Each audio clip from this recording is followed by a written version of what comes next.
Well, good afternoon, everybody. Thanks for joining us today. My name is Rebecca Mead, and I am the community manager for the Muse. And I'm quite excited to have Heather with us today because I am also a small business owner.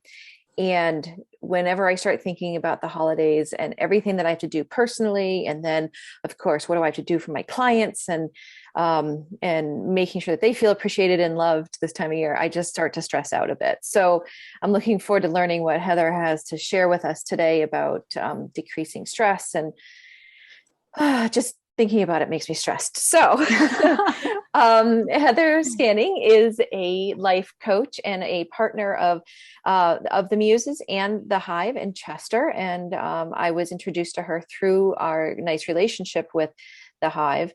And so I welcome everyone to visit both our website and the Hive's website to learn what we have going on to help support small businesses and entrepreneurs here in Middlesex County. Heather is like I said, she's a life coach and she's in Essex. She is certified life coach, speaker, and teacher, and has been encouraging and inspiring others to live with passion and purpose for years. As part of the John Maxwell Leadership team, she has also been featured on WTNH as a leader for bringing a focus of wellness into our school systems locally. So, Heather, welcome. Thank you so much for today. We appreciate it. Thank you, Rebecca, for that wonderful introduction. And it is an honor to be with you today because I really do feel like supporting each other during this season is very, very important, but also in our businesses and coming together to see ways that we can strengthen one another and stand alongside each other during this season is super important. So what I'm going to be talking about today is how a process system of moving from a more stressful state during this season to a place of strength where you're really mentally, emotionally, physically in a capacity to handle not only the business, but also your personal life. And I hope this is of value to you. If you do have a pen or pencil handy, or maybe you want to start a note on your phone, I encourage you to take some notes and do some takeaway thoughts on what you can gather from this specifically for your own personal life and your own business.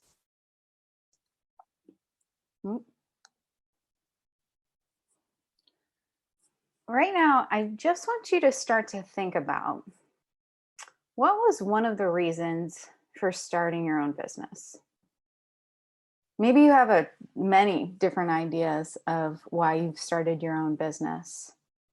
To work for yourself, to add value to others. You had a creative idea that you really wanted to start. You knew and saw yourself in a place of leadership. You care about one specific thing that you knew was of value that you could add to the marketplace. Maybe you have a ton of different things that brought you into your own business. But as I start this presentation, I want to remind you of the reasons that we really did begin in our own businesses as entrepreneurs. Before I go into any of the 5 tips that I'm going to give you, let me tell you a couple stories.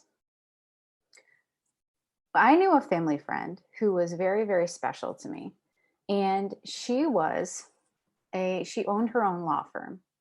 I thought it was an incredible opportunity to be a part of her life and to see her launch her own law firm and start her own business and things like that. She was very, very busy. She had many clients. She worked late nights. She was on her phone quite a bit of the time. But there was one season of the year where she really paused and slowed down and spent time with her family. And this season was the holidays. She would make sure that she chunked out time to be a part of her son's life and a part of her daughter's life. She always had the gingerbread materials ready to go for gingerbread houses. She was the first one standing at the door ready to go with, the saw and going to chop down the Christmas tree. Different things like that stood out into my mind. It felt to me like, wow, you own your own business and you're doing all these different things that are really, really special to you right now. There was always a pot pie in the oven that was cooking. And it was an incredible opportunity to really sit back and witness someone who had a lot going on, but she also was able to make the time and separate to do the things that were of value to her during this season. Because those moments do slip away. And we noticed as life, with all of that's happened in the past couple of years, how finite it can really be. So that was really, really special to me. Let me tell you another story. My uncle owned his own restaurant, and he owned his own restaurant for many, many years. We would often go to the restaurant, and I thought it was so cool. Wow, we're walking to this space, and this is a brand new, facility. And, he had all of these different ideas that he was putting together in terms of menu planning and things like this. And so he wanted us to come to the restaurant and really be a part of the holiday festivities there. But my uncle was always having to get up from the table. He had different phone calls he had to make. You could tell that there were so many different moments when he was pulled in so many different directions. And for myself, for our family, it was pretty tricky because we could tell that he really wanted to be present, but that he also was being pulled in so many different areas.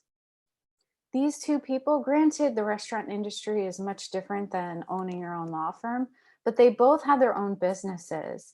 And one of the things that I really saw that was kind of a determining factor was setting an intention prior to the holidays really starting and knowing what your mindset was going into it. So that's why Rebecca and I decided that it would be a great idea to do this right before the holidays really, really started to take off strong. Before I tell you about the 5 tips of moving from a more stressful state to a place of strength, let me tell you a little bit about your thoughts, because this is the power. This is where the real intention lies. One of my favorite quotes is the quote from Henry Ford: "Whether you think you can or you think you can't, you're right." And as Rebecca shared, I was a teacher too. And this is one of the things that I often shared in my presentations and different performances, because I really think that it's important to see that our thoughts hold so much power in them. The story of Roger Bannister, and I don't know if you've heard this story before, but there was so much science done behind the power of running a mile. Okay. And doctors said that it was physically impossible to run a 4-minute mile.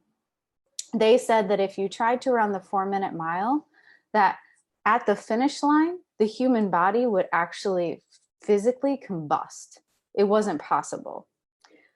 So lots of people took that on to be reality. Whether you think you can or you think you can't, you're right. As Roger Bannister started to practice, it took him a long time to get to the place where he was even comfortable to even hit the 4-minute mark. But one day, this man ran a mile, and he ran a mile in 3 minutes and 57 seconds. Whether you think you can or think you can't, you're right. That is a powerful story. But the reality is, what is even more powerful is what happened afterward. Within 40 days after that, over 20 people also hit the record of a mile in under 4 minutes. It's the possibility thinking. It's the possibility that stands in the face of whatever obstacles may be in our way. Our thoughts during this season are the same kind of thing. If we start thinking, I'm always stressed out, I'm always in this state, there's never enough time, guess what? There's not going to be enough time. It's a self-fulfilling prophecy. We oftentimes sit at a table and just have to breathe for a minute around family because we're in such a heightened state of stress. Or maybe in our business, we're seeing all these different things that are coming up on the surface for us before the holidays. And we're like, I'm never going to be able to get to all of these things. It's just too much. I have too much on my plate. That's you thinking you can or think you can't. You're right. So you have the power to shift your thoughts this season. I like to think of this stressful state almost as allowing those other things to really take hold of our emotions, different things that people say, different partnerships that we're in where we have a stressful conversation, or maybe it's some kind of holiday party that we have to go to and we agreed to, but we don't want to, and all these different stressful thoughts come our ways. It's more of this allowance of other things to come in and change our mental state. So now what we have to do is take the power back. We have to take the power back and think stronger thoughts and think about what we can do to change our lives this season and to make this not only a season of wonder and joy, but also a season where you get stuff done, because that's our goal as business owners. We want to get things done. So now let me go into the 5 tips with you, and I encourage you to write these down. What presenters do a lot of the time, and what I've noticed being on the other side of this, is that there's so much good content that they give you all these tips or all these ideas that you could do. And then you're kind of left overwhelmed at the end, like, oh my goodness, that was so much, but what should I do first? And I encourage you, pick one, try one, okay? And see how it works for you. If one really resonates with you, then start to put it into action today.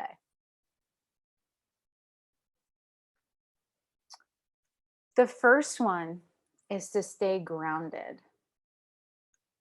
Stay grounded.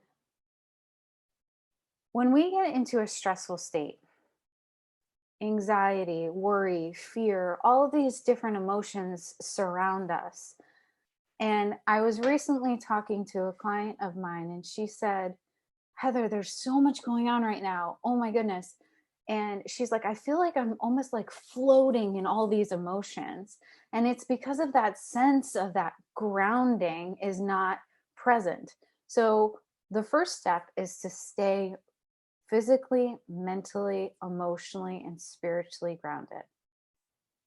And what does this look like for you? I have a suggestion, and it is a mindfulness exercise. This would take about 1 minute to 2 minutes each morning to do. It's not that long of a commitment, but one of my favorite books is called The Compound Effect. And if he says you do one small thing day after day after day, you start to see big improvements in your life.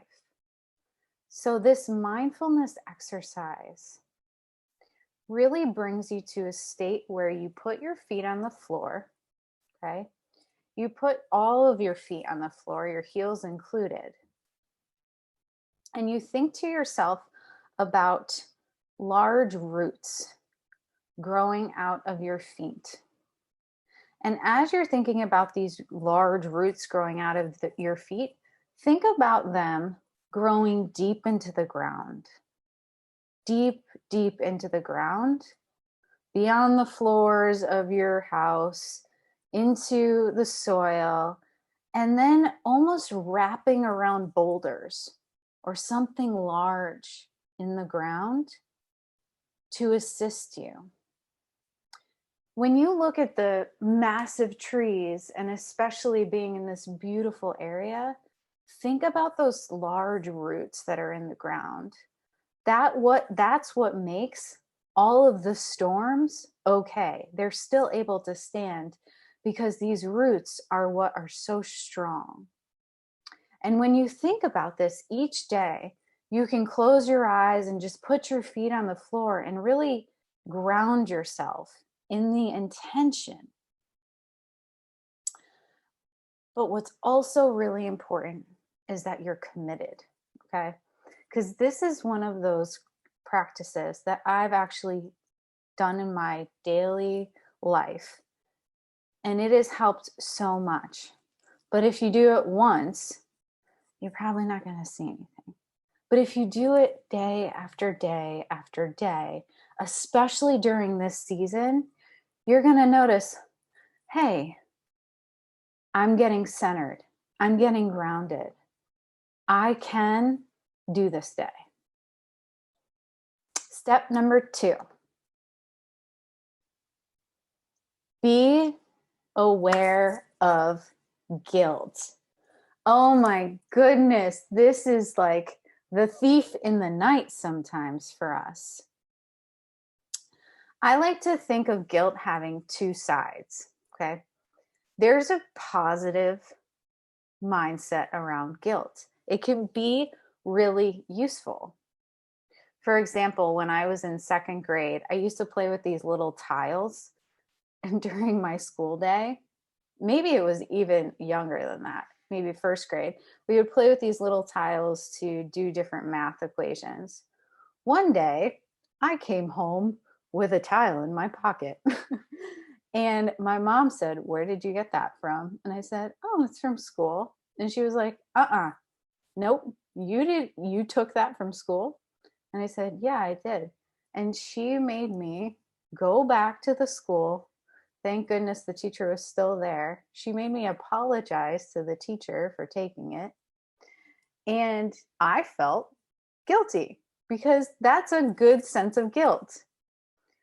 But there is this other side of guilt that is really harmful for us, which can lead to shame. As business owners, oftentimes we're the one making the decision. We're the one calling the shots. We're the one that is motivating ourselves to do the work. But did you know that over 70% of our thoughts are negative? So if we're the ones calling the shots and we're the ones doing all of these different things in business, and we're 70% of the time thinking negatively, think about what that's actually doing to our business mindsets. Guy Winch from Psychology Today says guilt can make you self-punished. And guilt actually causes us to stay in kind of a place where we're not really able to see anything other than this mindset of guilt. Oh, I didn't make that phone call. Oh, I didn't reach out via email to that person. Oh, you know what? My kids really want me to play this game with them, but I have to make sure I make this necessary phone call.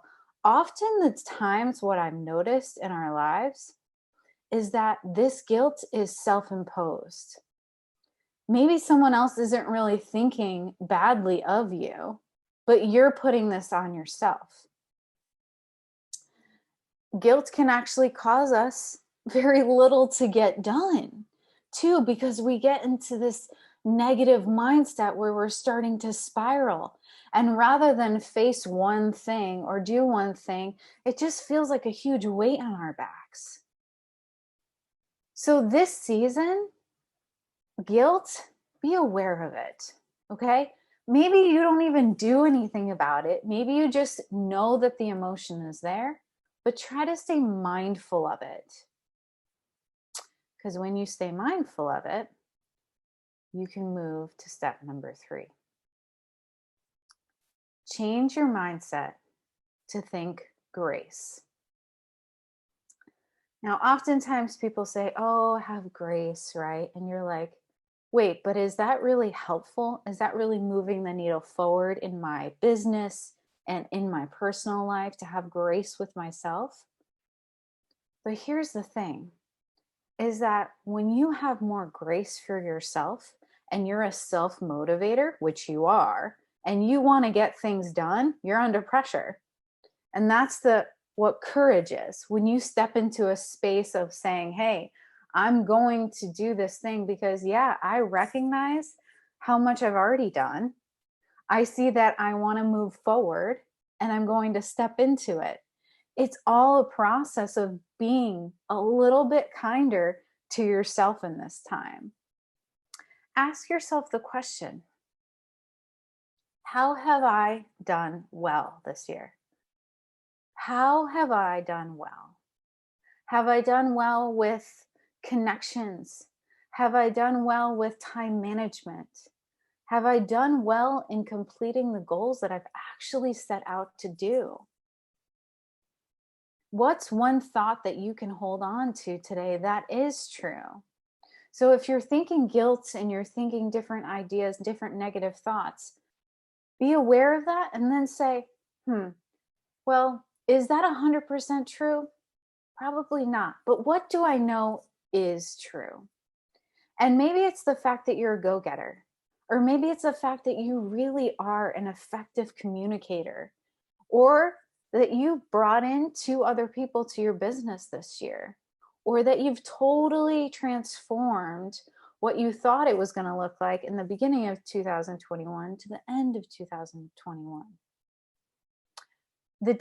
One of the dictionary definitions of grace, I thought it was fascinating, is this manifestation of favor.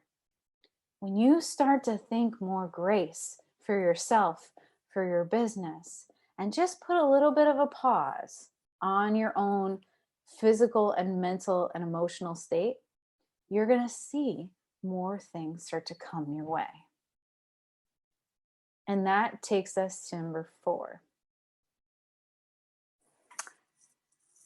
Remember, if you just do one of these, it's incredible, okay? Get into a gratitude practice.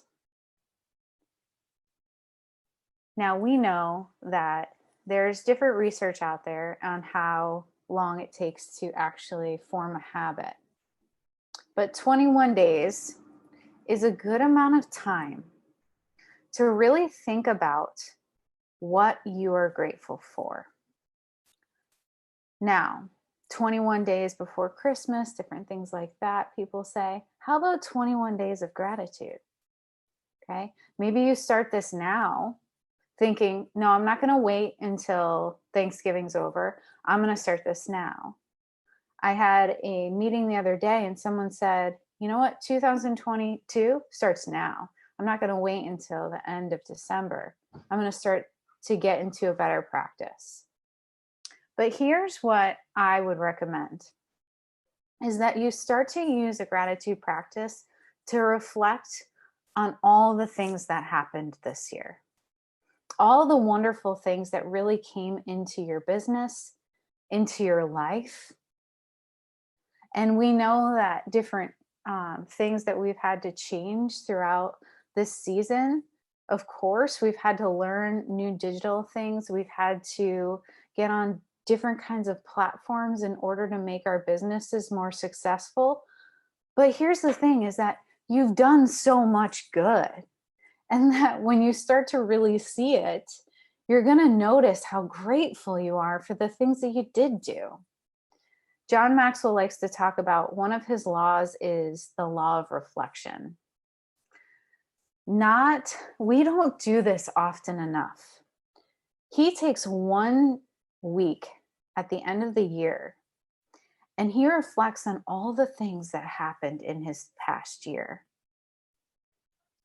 Now, when you do that, you're really taking a pause and you're saying, hey, this came into my life. These connections started. I got into this networking group, whatever it may be. I would encourage you to write down 3 things a day. So maybe you do this in the morning.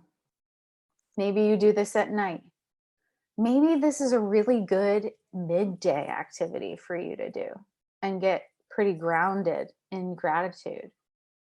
You could either do this in a journal if you like to write, do this on your phone through a note on your phone, or I'm going to give you something that has changed and shifted my own personal gratitude practice. I use the speak to text button on my phone. I speak my gratitudes out so that not only am I just writing or typing or texting almost, I'm verbalizing them, because then you start to get the feeling. So I encourage you to do this. You could even do this in your car as long as you're not watching your phone while you're doing it. But this is a really good thing to get you into the habit of being thankful for what has come. And we know that we are all energy. So when you think of all that you're grateful for, guess what you're attracting more of into your life? More of that. And number 5, set one, not 15, not 25. Set one good goal, like really good goal.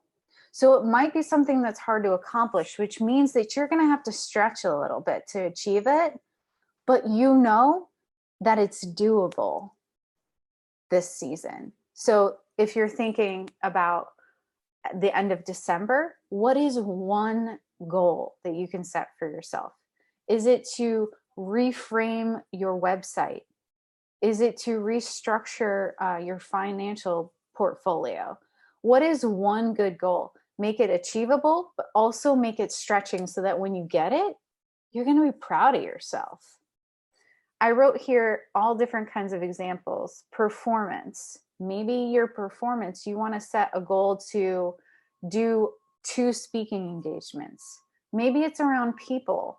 You want to reach out to 5 new clients. Is it around parties? Saying no when you really need to say no, when you kind of have said yes in the past? Maybe it's projects that you want to finish, that you're almost at the end, but if you were just to time chunk and set that goal, you'd be able to finish it. Or perhaps it's more of a personal goal and it's around your presence during the holidays. But when you actually reach this goal, what you're going to see is that you're really proud of yourself, because we put a whole slew of things on our plates at this time. But if you zero in and focus, you're going to see how you move to more strength in your business. And this brings us back to the woman in the beginning of my talk, where I really showed you that she set the intention before the season. And that's where we can be, all of us. So that's how this stress, this kind of victim mentality, like we feel like we're sinking in this mode of all the different things we have to do, turns into strength, which is a victor mentality. And I would love to gift anyone on here a complimentary coaching session to see if we can really move the needle forward on something that you want to get done this holiday season. So thank you, Rebecca.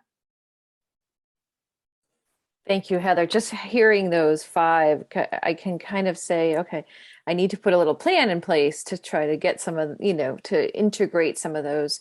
But by doing that, it gives me more presence. And I think that's the biggest stressor. I mean, for me anyway, the biggest stressor of the holidays is the presence and the enjoyability aspect of it. So when you were speaking about the attorney, who chose, this was, a decision she made, and she planned ahead so it allowed her that time so that she could enjoy the season, and not be the victim of things that happen, because we all get into that, right? Yeah. But really be present, and then that joy and the grace and all that will come with that.